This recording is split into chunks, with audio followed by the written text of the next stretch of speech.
அருட்பெருஞ்சோதி அருட்பெருஞ்சோதி தனிப்பெரும் கருணை அருட்பெருஞ்சோதி. அன்பு ஆர்மனையுள்ள நம்மவர்களே, என் உயிரின் மேலான வாழ வைத்த தெய்வங்களே, வணக்கம் வணக்கம். வாழ்க வளமுடன். நினைந்து நினைந்து உணர்ந்து உணர்ந்து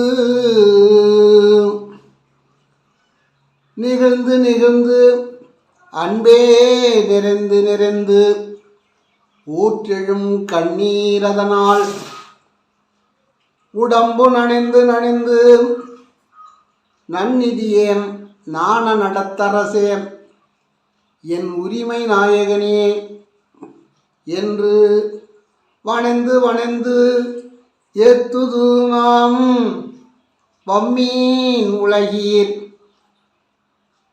மரணமிலா பெருவாழ்வில் வாழ்ந்திடலாம் கண்டீர். புனைந்து உரையேன் பொய்ப்புகளேன் சத்தியம் சொல்கின்றேன்.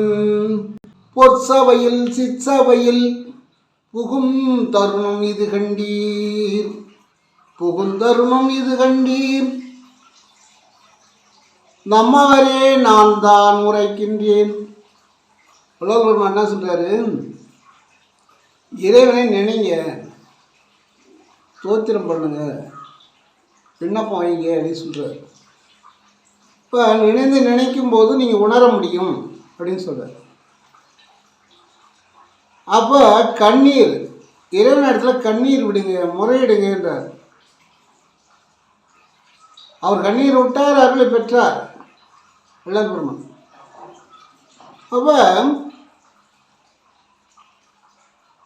ஊற்றெழும் கண்ணீர், இறைவனை ஒன்றி கலந்து அவனோட உருக்கமாக, ஒரு தாய் பிள்ளை மீது ஒரு அதிக பாசமாக இருந்தாங்கன்னா பால் அப்படியே ஊற்று சுரக்கிற மாதிரி சுரக்கும், தானாகவே பால் வடியும். இது நிறைய பேருக்கு இருந்தது. குழந்தை மேலே எவ்வளோ அன்பு இருக்குதோ உடனே அவங்களுக்கு பால் சுரந்துக்கிட்டே இருக்கும், தானாகவே வடியும். இப்போ நிறைய நாங்கள் கேள்விப்பட்டிருக்கோம். அதுபோல் இறைவன் மேலே உங்களுக்கு அன்பு இருந்தால் ஊற்றெழும் கண்ணீர் அதனால் உடம்பு நனைந்து நனைந்து, உடம்பே நனைஞ்சு போகும். அருள் அமுதம் கிடைக்கும், நன்னிதி கிடைக்கும். அந்த நாண நடத்தரசு என் உரிமை நாயகனே, உன்னுடைய உரிமை நாயகனாகிய இறைவனிடத்தில் மன்றாடுங்கள், கெஞ்சுங்கள், அவனுக்கு கண்ணீர் விடுங்கள் அப்படின்னு சொல்கிறார். ஆயுத பிள்ளை தான் பால் குடிக்கணும்னு சொல்லுவாங்க கிராமத்தில். குழந்தை ஒரு ஐட்டம் 2 ஐட்டம் ரொம்ப கத்துச்சின்னு சொன்னால் இந்த தாய் பால் கொடுப்பாங்க. அழுவாத கந்ததுனா தூங்கட்டும் இருப்பாங்க. அப்போ என்ன செய்யணும்? நாம் என்ன பண்ணணும்? அழுவணும், தவம் பண்ணணும். தவம் பண்ணுறது அழுவுறது தான், தவம் பண்ணணும்.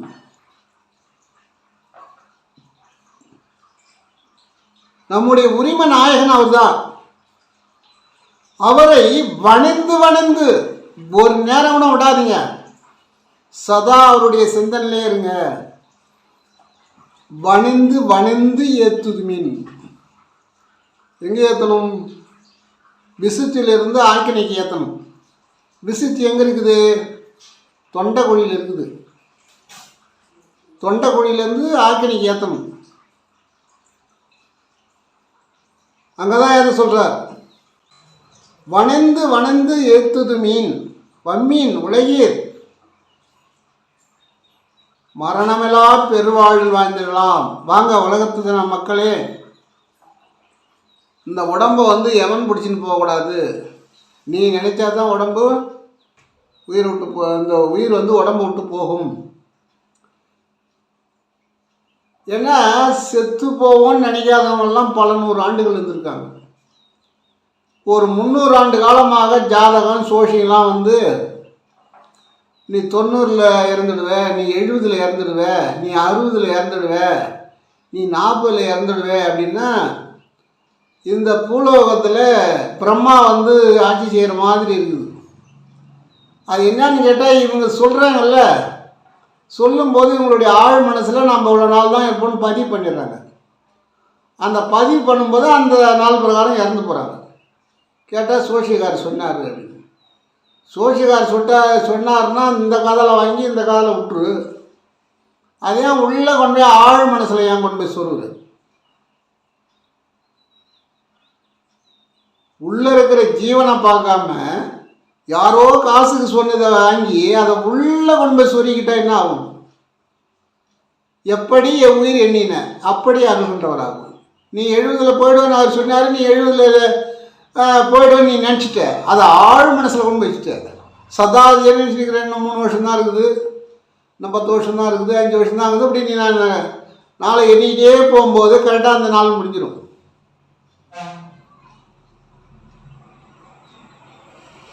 என்ன, ஒரு குழந்தை இறந்தது, அவங்க அப்பாட்ட சொன்னாங்க குழந்தை இறந்து போச்சுன்னு. அடுத்த நிமிஷம் அவர் இறந்துட்டார். என்ன வேலை எதனா செஞ்சாரா, சூசைட் பண்ணிக்கிறாரா? ஒன்றுமே கிடையாது. அப்படியே நிறைய இறந்துட்டார். அவ்வளோ ஒரு நெருக்கம், அன்பு. அதுபோல் இறைவன் இடத்துல நீங்கள் நெருக்கமாக அன்பு வச்சிங்கன்னா அவர் கைவிட மாட்டார் அப்படின்றார். கைவிட மாட்டார். மரணம்னா நாம் மரணத்தை முடிவு பண்ணுறது நாம் தான்.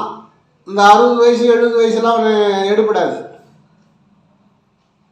ஏற்கனவே நான் சொல்லியிருக்கிறேன், ஒருத்தர் 34 வயசில் இறந்துருவேன்னு சொல்லிட்டார். அப்புறம் நாங்கள் என்ன செஞ்சோம், அவரை ஒரு தவம் பண்ணுறவர் அவர்கிட்ட கொண்டு விட்டோம். அப்புறம் அவர் அந்த தவத்தை கற்றுக் கொடுத்தாரு, தீட்சை கொடுத்தாரு. இப்போ இன்றைக்கி 64 வயசாகுது அவருக்கு. 30 வருஷம் கடந்து போச்சு. இப்போ பேரம்பேத்திலே எடுத்துட்டார். அப்போ என்ன காரணம்? தவத்தால் மரணம் இல்லாமல் வாழ முடியும். மரணம் வரும்னு சொல்லிட்டார் சோசியக்கார். மரணமே வரல 34. அப்புறம் போய் அவர் கேட்டதுக்கு நீங்கள் தவநிலைக்கு போனால் அது கணக்கு இல்லைன்ட்டார். அவரும் கரெக்டாக தான் சொல்கிறார். அவர் சும்மா சொல்லக்கூடாது. தவநிலையில் இருந்தீங்கன்னா உங்களுக்கு சாதகம் வேலை செய்யாதுன்னு சொல்லிட்டார். கிரகங்கள்லாம் உங்களுக்கு நன்மை செய்யுன்னு சொல்லிட்டார். நல்ல சோசியக்காரர், விழுப்புரம் மாவட்டத்தில். அவன் புனைந்து உரையேன் பொய்ப்புகளேன். புனைந்து உங்களுக்காக இது ஏதாவது பொய் சொல்லலப்பா, புனைந்து அதை இதை போட்டு புனைச்சி நான் சொல்லலப்பா அப்படின்னு சொல்கிறார்.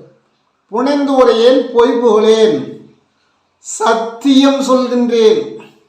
அதுக்கு மேலே என்ன சர்டிஃபிகேட் வேணும்? அது மேலே ஏதாவது சர்டிஃபிகேட் வேணுமா? சத்தியம் பண்ணுறாரு நமக்காக.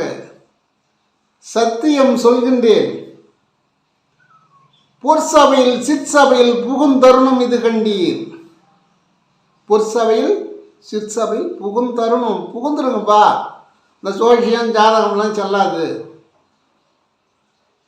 300 வருஷத்துக்கு பிறகு வந்தது தான் அது. 300 வருஷமாக தான் இருக்குது. அதுக்கு முன்னே கிடையாது. அதுக்கு முன்னே யாரும் ஜாதகம் எழுதுறது கிடையாது, பொருத்தம் பார்த்ததும் கிடையாது, எதுவும் கிடையாது. 300 ஆண்டுக்கு முன்னாடி ஜாதகம் பார்ப்பதில்லை, பொருத்தம் பார்ப்பதில்லை. மனப்பொருத்தம் தான் திருமணம் நடக்கும். பொண்ணு நல்லா இருக்குது, மாப்பிள்ளை நல்லா இருக்குது. பொண்ணு வீட்டு குடும்பம் நல்லா இருக்குது, மாப்பிள்ளை வீட்டு குடும்பம் நல்ல ஒழுக்கமானவர்கள். பாத்திரம் அறிந்து பிச்சை எடு, கோத்திரம் அறிந்து பெண்ணை கொடுன்னா. ஒரு உண்மையான துறவி பிச்சை எடுக்கிறாருன்னா ஒரு உப்பு கல் போட்டு தான் போய் பிச்சை கேட்பார். ஏன்னா அந்த உப்புகள் ஒன்று கிடந்தால் தான் அவங்க கொடுக்குறவங்களும் நல்லா இருப்பாங்க, வாங்கி சாப்பிட்றவங்களும் நல்லா இருக்கும். உப்புகள் போடலாம், அவங்க உப்பை நாம் வாங்கி வந்துடுறோம். அதுபோல் அதான் பாத்திரத்தை பார்த்து பிச்சை எடுன்னா. அந்த வச்சுருக்க திருவோட்டை பார்க்கணும். ஏற்கனவே சாதம் வாங்கி தான் பார்க்க முடியாது. இல்லை அப்படின்னா அதை பார்த்தா ஒரு உப்புகள் கிடக்கும். எனக்கு தெரிஞ்ச நிறைய பேர் உப்புகள் கொண்டு போட்டுக்கிட்டு தான் வருவாங்க. அதுதான் சாப்பாடு கொடுப்பாங்க. பாத்திரம் அறிந்து பிச்சை எடு, கோத்திரம் அறிந்து பெண்ணை கொடு. கோத்திரம்னா எந்த ஜாதி மதம்லாம் கேட்கல. அவன் ஒழுக்கமானவனா, வல்லவனை போல நல்லா நேர்மையானவனா, அரிச்சந்திரன் மாதிரி இருக்கிறவனா, தேகம் நல்ல தேகமாக இருக்கிறானா, அவன் தேகத்தை பார்த்தாலே இவன் உடம்புல என்ன நோய் இருக்குன்னு சொல்லலாம். மூக்கு விசாலமாக இருந்ததுன்னா அவனுக்கு நுரையீரல் நல்லா இருக்குதுன்னு அர்த்தம்.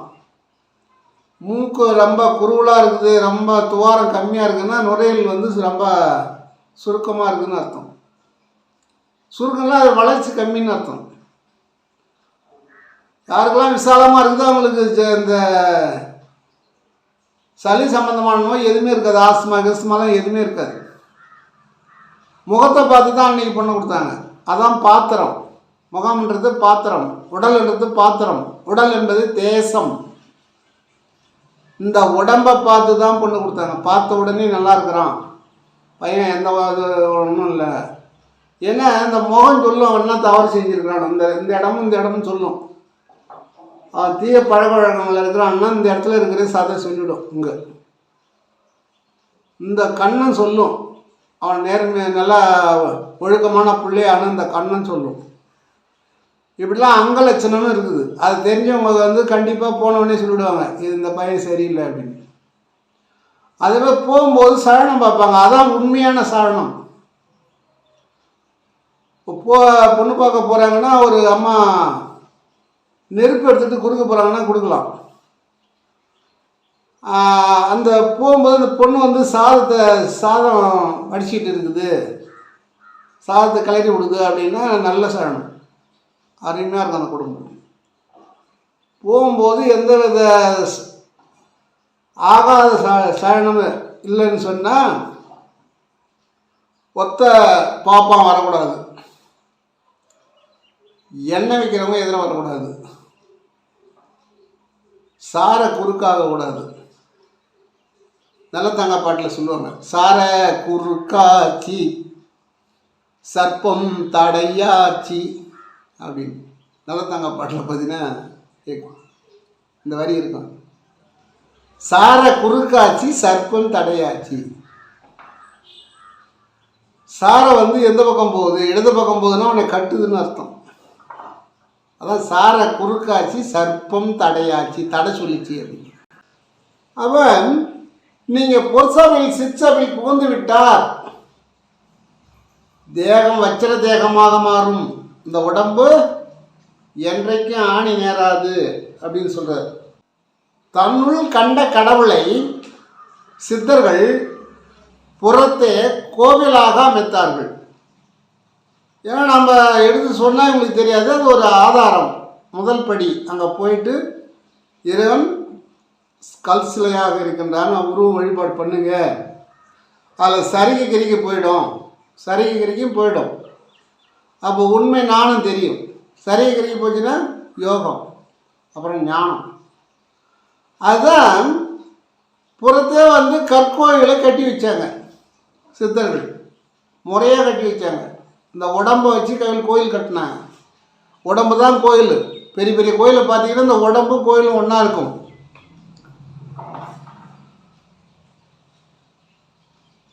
இதுதான் வந்து உருவ வழிபாட்டை உற்பத்தி பண்ணது சித்தர்கள் தான்.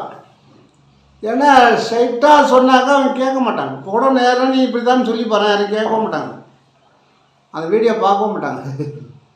அவர் சொல்கிறது எனக்கு புரியல அப்படின்னுடுவாங்க. அப்போ ஒழுக்க நெறிகள் மூலம்தான் பக்தி செய்ய வேண்டும். உனக்கு ஒழுக்கம் வரணும்னா உருவ வழிபாடு வேண்டும். ஒழுக்கம் விழுப்பம் தரலாம், ஒழுக்கம் உயிரினும் ஓம்பப்படணும். உயிரை விட மேலானது ஒழுக்கம். ஒழுக்கம் வந்தால் தான் நீ வந்து இறைநிலை அடைய முடியும். அதான் கோயிலுக்கு காலையில் போய் கோயிலில் பாட்டு பாட சொல்லுவாங்க, பஜனை பாடுவாங்க, பிள்ளைகளை கொண்டு போய் வச்சுட்டு பஜனை பாடுவாங்க. கோயிலில் தினமும் போய் சுற்றி பண்ணுவாங்க. போய் வரும்போது சாயந்தரமாவது போய் கோயிலில் போய் சாமி கும்பிடுன்னு சொல்லுவாங்க. அப்போ பக்தி வரணும், உண்மையான பக்தி வரணும், ஒழுக்கம் வரணும் என்பதுக்கு தான் புறத்தே கோயிலை கட்டினார்கள். கலை உரைத்த கற்பனையே நிலை என கொண்டாடும், கலை உரைத்த கற்பனையே நிலை என கொண்டாடும். எப்படி சொல்றாரு கலையை வந்து உங்களுக்கு ஒரு சிலையை செஞ்சு கலையாக உருவாக்கி கற்பனையாக இதை கும்பிடுங்கன்னு சொன்னாங்க. கற்பனையாலே பெறும் விற்பனை செய்யாமதியே அப்படின்னு கற்பனையாக செய்து வைத்தது அது. கலை உரைத்த கற்பனையை நிலையென கொண்டாடுறீங்க. அது நிலையாக கொண்டாடிட்டு இருக்கிறீங்க. 60 வயசு 80 வயசு வரைக்கும். 15 வயசு 10 வயசுல முடிஞ்சு வெளியே வரணும். ஆனால் 80 90 வயசு வரைக்கும் அதுதான் நிலையென கொண்டாடிக்கிட்டு தெருவில்லாத ஊர்வலம் விட்டு அதை பண்ணி அதுக்கு பல லட்சக்கணக்கில் செலவு செஞ்சு அபிஷேக ஆராதனை அதெல்லாம் செய்கிறாங்க. நீங்கள் செய்கிற அபிஷேக ஆராதனையை ஒரே ஒரு எல்லளவு அது சுவைச்சு பார்க்குமா அப்படின்னு கேட்குறாங்க சித்தர்கள், மகான்கள். அதான் சொல்கிறாங்க, திருமூலரும் அதான் சொல்கிறார், ஒரு எல்லளவு சாப்பிட்டு பார்க்குமா அப்படின்னு. அவதான் என்ன சொல்கிறாங்க, கலை உரைத்த கற்பனையே நிலையென கொண்டாடும் கண்மூடி பழக்கமெல்லாம் மண்மூடி போக. இது கண்மூடி பழக்கம், மண்மூடி போக அப்படின்றாங்க. இதை சிலர் என்ன சொல்றாங்க, கண்ணை மூடி தவம் பண்ணீங்கன்னா மண் மூடிக்கும் அப்படின்னு ஒரு வதந்தியை உற்பத்தி பண்ணிக்கிறாங்க. அதை சொல்லலை சிது அவங்க. இந்த சிலையே நீங்கள் நிலையென கொண்டாடினு இருக்கிறீங்களே, அதுக்கு துணி கட்டுறீங்க, அதுக்கு தெருவில் வந்து ஒரு 50,000 1 லட்ச ரூபாய் செலவு பண்ணி மேளதாளங்களோட வானம் வேடிக்கையோட ஆடல் பாடலோட செய்கிறீங்களே, இது வந்து புறத்தை செய்கிற இந்த ஆராதனைகள் வந்து பக்தி தான் கொடுக்குமா தவிர முக்தி கிடைக்காது. முக்தி கிடைக்காது. முக்தி கிடைக்கணும்னா இதை விட்டு வெளியே வரணும். அதனால் கோயிலுக்கு போகாதீங்கன்னு அவர் சொல்லலை. ஆரம்பமே கோயில் தான். நம்ம ஆரம்பமாவதே பெண்ணுக்குள்ளே தான். நம்ம ஆரம்பமாவது எங்கே இருக்கிறோம், பெண்ணுக்குள்ளே தான் உற்பத்தி ஆகிறோம். ஆடி அடங்குவது மண்ணுக்குள்ள. ஆரம்பமாவது பெண்ணுக்குள்ள, ஆடி அடங்குவது மண்ணுக்குள்ள. இதை ஆராய்ஞ்சிப்பார் மன நெஞ்சுக்குள்ள. இப்போ 2 வேலை தான் இருக்குது. ஆரம்பமாவது அங்கே, முடிவு மண்ணு. ஆரம்பம் பொண்ணு, முடிவு மண்ணு. இதை ஆராய்ந்து பார் மனக்கண்ணுக்குள்ளே. மனக்கண்ணுக்குள்ளே ஆராய்ஞ்சு பார்த்தா தான் உள்ள இருக்கிற ஜீவனை இவன் தான் கடவுள் என்று வழிபட வேண்டும். வழிபட்டால்தான் முக்தி. முக்தி என்பது 300 சாதனம். சித்தி என்பது நிலை சேர்ந்த அனுபவம். உன்னுடைய நிலை சேர்ந்த அனுபவம் சித்தி. முத்தியை பொருட்டு சித்தியை அடைவதுன்னு.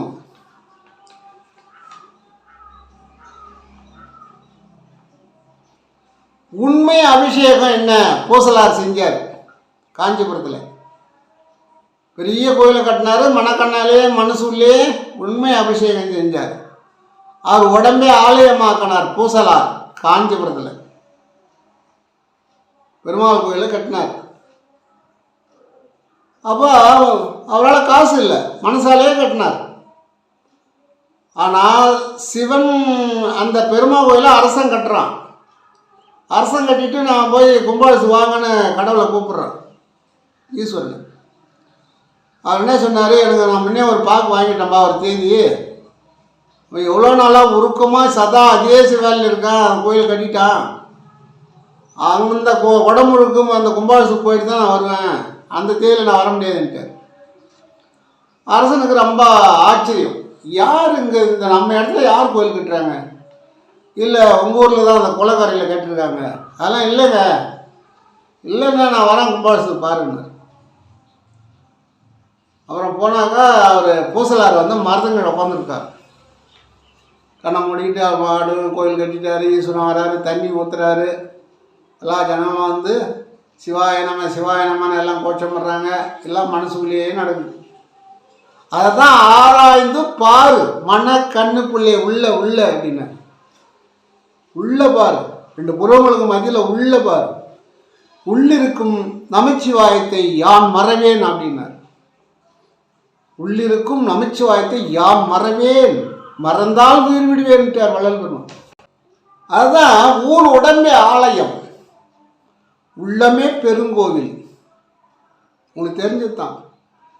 கள்ள புலனைந்து காளாமணி விளக்கு தெல்ல தெளிந்தாருக்கு.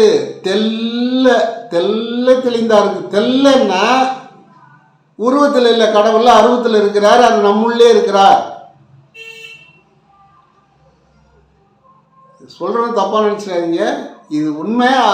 வள்ளல் பெருமான் எழுதியிருக்கிறாரு, சித்தர்களும் அப்படிதான் எழுதியிருக்காங்க, திருமூலரும் அப்படிதான் எழுதியிருக்காரு. இந்த உடம்பு தான் ஆலயம்ன்றார். உடம்பு வச்சு தான் பெரிய கோயிலெலாம் கட்டியிருக்காங்க. மூலவர் வந்து ராஜகோபுரம் வரைக்கும் பார்த்தீங்கன்னா நம்ம உடம்பு தான் இருக்கும் அமைப்பு. அப்போ ஊன் உடம்பே ஆலயம் உள்ளமே பெருங்கோவில் கள்ள புலனைந்தும் காளா மணி விளக்கு தெல்ல தெளிந்தார்க்கு ஜீவன் சிவலிங்கம். ஜீவன் தான் சிவலிங்கம்னு தெரிஞ்சுக்கிட்டா மேலே வந்துட்டீங்க. டிகிரி முடிச்சிட்டிங்கன்னு அர்த்தம். 2 டிகிரி 3 டிகிரி முடிச்சிட்டிங்கன்னு அர்த்தம், 1 டிகிரி இல்லை. ஜீவன் தான் சிவலிங்கம்னு யாரோ, ஜீவன் தான் கடவுள், நம்ம உள்ள இருக்கிற உயிர் தான் கடவுள் அப்படின்னு யாரெல்லாம் நினச்சிட்டிங்களோ அவங்கள மேலே வந்துட்டீங்க. 4 டிகிரி 3 டிகிரி முடிச்சிட்டிங்கன்னு அர்த்தம்.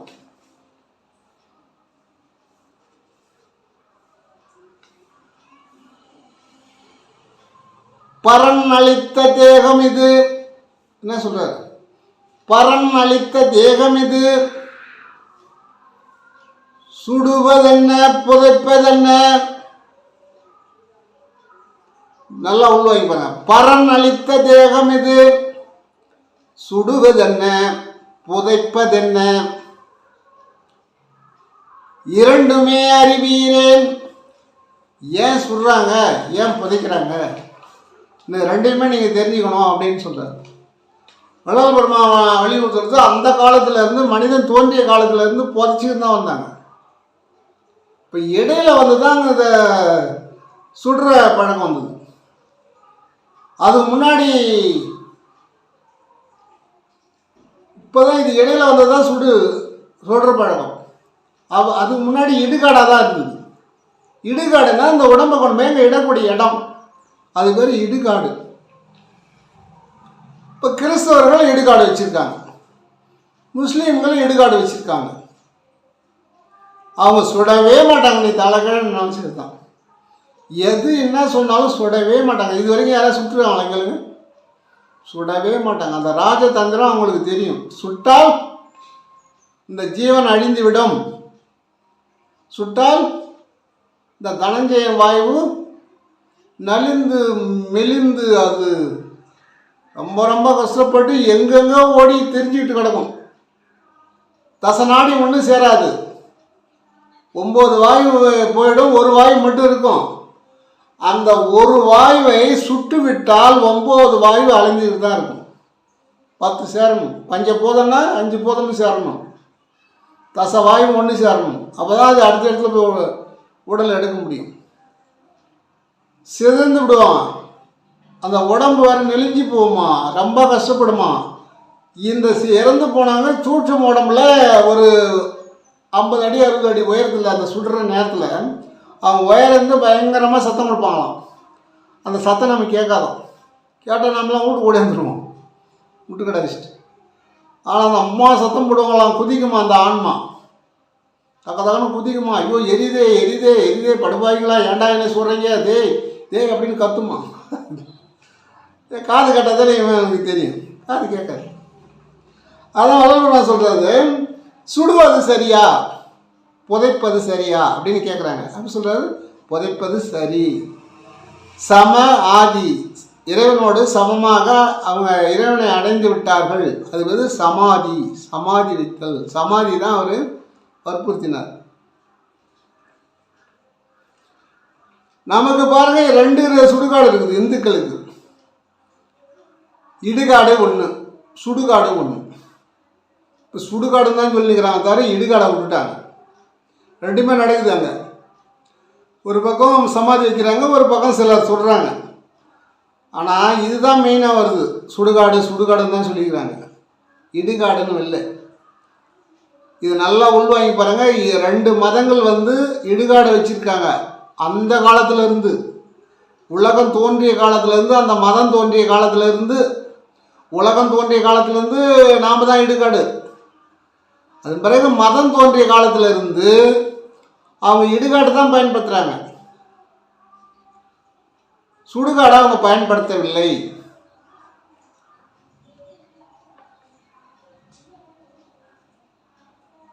அதை தொண்டர்களுக்கு சொல்கிறார். சாலை சம்பந்திகளுக்கு இதை சச்சங்கமாக சொல்கிறார். யாரையும் நீங்கள் சுடக்கூடாது. இங்கே உள்ளவர்கள் இறந்துவிட்டால் அருகிலே போய் நீங்கள் சமாதி வைக்கணும். ஞானசாமிக்கு கொஞ்சம் தூரம் தள்ளி சமாதி வைக்கணும் அப்படின்னு சொன்னார். அப்புறம் கேட்குறாங்க, பரனளிக்கும் தேகம் எது? சுடுவது சரியல்ல, சுடுவது அவதாரம், தவறு, சுடுவது தவறு, சுட்டால் கொலையாகும் அப்படின்றார். நீங்கள் சுட்டுட்டீங்கன்னா கொலையாது, கொலை செஞ்சிட்டிங்கன்னு அர்த்தம் அப்படின்னு சொல்கிறார். அப்போ கேட்குறாங்க, அது என்னங்க இறந்து போனது சுட்டுட்டோம் கொலையாகுன்னு சொல்லி எப்படிங்க சொல்கிறீங்கன்னா, ஒரே ஒரு வாயுவானது நீங்கள் சுட்டுடுறீங்க, அது கொலை தான். இந்த உடம்பை எடுக்காத அளவு செஞ்சிடுறீங்க, அது கொலை தான் அப்படின்னு சொல்கிறார். இறந்தவர்கள் மீண்டும் பிறப்பார்கள், பிறவி எடுப்பார்கள், ஆகினாலே புதைப்பது சரி. 96 தத்துவங்களும் 10 வாயு தசவாயுவும் உடைந்து சிதறி போகும் சுட்டால். 96 தத்துவம் போயிடும், தசவாயும் போயிடும், அது உடைந்து பறந்து விடும்.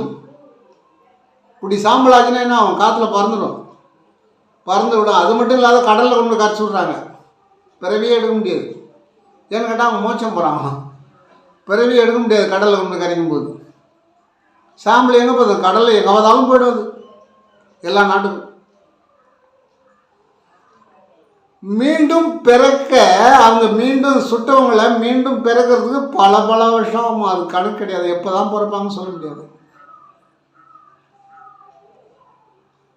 சிரம் நெளிக்க சுடுகின்றீர். உடைய தலை அந்த தலை அப்படியே கொதன்னு கொதிக்குமா, இந்த வெள்ளைப்பாவை மாதிரி சுடும்போது இந்த மூளைலாம் அப்படியே கொதிக்குமா, தக்க கொதிச்சு நீராக போகும். அதான் சொல்ற, சிரம் நெளிக்க, சிரம்னா தலை, சிரம் நெளிக்க சுடுகின்றீர்.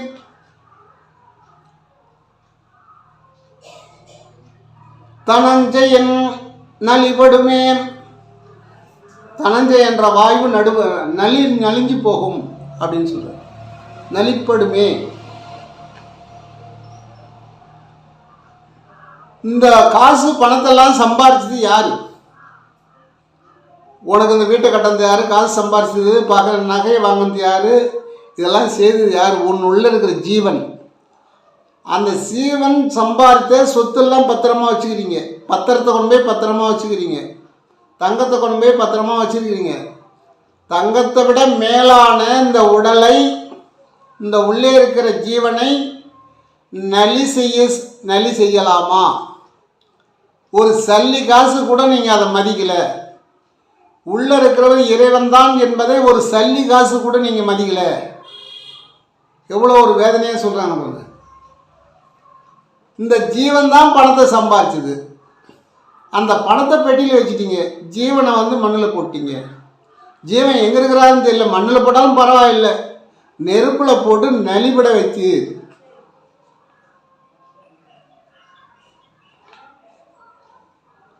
அப்போ வரலாறு இப்போ மக்கள் கேட்கும்போது புதைப்பது சரியா எரிப்பது சரியா? எரிக்கிறது தான் உங்களுக்கு ஒத்துக்கவே இல்லை. எக்காலத்துலேயும் இனிமேல் செய்யாதீங்க அப்படின்னு சொல்லிட்டார். இப்போ வள்ளலார் மருத்துவம் அவர் என்ன பண்ணுறாருன்னா, இயற்கையை தான் மருத்துவமாக சொல்லுவார். அந்த மருந்து சாப்பிட்றதுனால பக்க விளைவே 100% எதுவும் கிடையாது. எல்லாம் விளையிற பொருள். அரச விதை, ஆழம் விதை, அத்தி விதை. அத்தி எலும்பையை நல்லா ஸ்ட்ராங்குபடுத்தும். ஒரு கை கால் முறிஞ்சு போச்சுன்னா அதை ஒட்ட வைக்கிறாங்க, கட்டுறாங்கல்ல, அது மேலே அத்தி பாலை ஊற்றிக்கிட்டே இருக்கும். எங்கெங்க அம்மா பால் வரும் அப்படின்னா வரும். அதுக்கு நேர காலம் பார்த்து போகணும். ஒரு மரம் தான் அது, அத்தி மரம். புத்தி இல்லாதவங்க அத்தி பால் சாப்பிட்லான்னு சொல்லுவாங்க. நாங்களாம் படிக்கும்போது வாத்தியார் சொல்லுவார், கொஞ்சம் அத்தி பால் சாப்பிடுங்கடா, ஞாபக சக்தி கம்மியாக இருக்குது, உங்கள் புத்தியில் கொஞ்சம் அத்தி பால் அடிங்கடான்னு சொல்லுவார். அப்போ அத்தி பால் சாப்பிட்டா ஞாபக சக்தி அதிகமாக வரும், எலும்பு ஸ்ட்ராங்காக ஆகும். அந்த எலும்பு அத்தி பாலை உபயோகம் பண்ணால் எலும்பு கூடிடும், உடைஞ்ச எலும்பு. அது எப்போ பால் வரும் அப்படின்னா, இரவு 10 மணிலேருந்து விடிகாலம் 4-5 மணியோட பால் வரும். தட்டினா 50 பால் பிடிக்கலாம், 50 மில்லி பால் பிடிக்கலாம். ஆனால் பகல் நேரத்தில் 6 மணி ஆகிப்போச்சு 5 மணி ஆகிப்போச்சுன்னா அது பிறகு சொட்டு கூட வராது. இது நல்லா ஞாபகம் வச்சுங்க. இவங்க இரவில் 10 மணிக்கு போகலாம், விடிய காலம் 4 மணி வரைக்கும் பால் நிறைய சுரக்கும். சர சர சரன்னு வந்து ஊற்றும். அந்த பாலை கொண்டாந்து யாருக்கா கை கால் முறிஞ்சு போச்சு அப்படின்னா அந்த அந்த கட்டு மேலே நீங்கள் ஊற்றிட்டா போதும், இரும்பு மாதிரி பிடிச்சிக்கும், கூடிடும். ரத்தக்கட்டை கரைக்கும். எப்பேற்பட்ட ரத்தக்கட்டைனாலும் கரைச்சிடும், எலும்பு கூடும். அத்தியில் அவ்வளோ ஒரு இது இருக்குது. முந்திரி ஒன்றே வந்து சுக்கில் விருத்தி பண்ணும், ஆண்மை விருத்தி உண்டாக்கும். அரச விதை சுக்கில் உற்பத்தி உண்டாகும். ஆலம் விதை ஆலமரம் மாதிரி ஸ்ட்ராங்கான அணுக்களை உற்பத்தி பண்ணும். இதெல்லாம் சம அளவு எடுத்து லேசாக வறுத்து பொடி செய்து 1/4 கிலோ பனை வெல்லத்தில் மாதுளம் பழத்தை அரைச்சி ஒரு 1/4 லிட்டர் சாறு எடுத்து அதில் பனை வெல்லம் 1/4 கிலோ போட்டு பாவாக கிண்டி ஆறின பிறகு இந்த பொடிகளை அதில் கொட்டி கிளறி எடுத்துக்கணும். இதுதான் போதும். சவ்வரிசியை வறுத்து உடைச்சி கஞ்சி சாப்பிடணும். சவ்வரிசியை வறுத்து அதை உடைச்சி கஞ்சி காய்ச்சணும். அது கூட ஒரு முந்திரி ஏலக்காய் போட்டு வெல்லம் போட்டு சாப்பிடணும். இந்த 2 மருந்தே வந்து உங்களுக்கு மலடு நீக்கி, மலடே இருக்காது, குழந்தை பாக்கியம் உண்டாகும். மலடு நீங்கள் மலடுக்கு ஆண் மலடு பெண் மலடு எதுவுமே இருக்காது, 2 பேரும் சாப்பிடலாம் என்று சொல்லி இதோடு நிறைவு செய்கிறேன். அருட்பெருஞ்சோதி அருட்பெருஞ்சோதி தனிப்பெரும் கருணை அருட்பெருஞ்சோதி.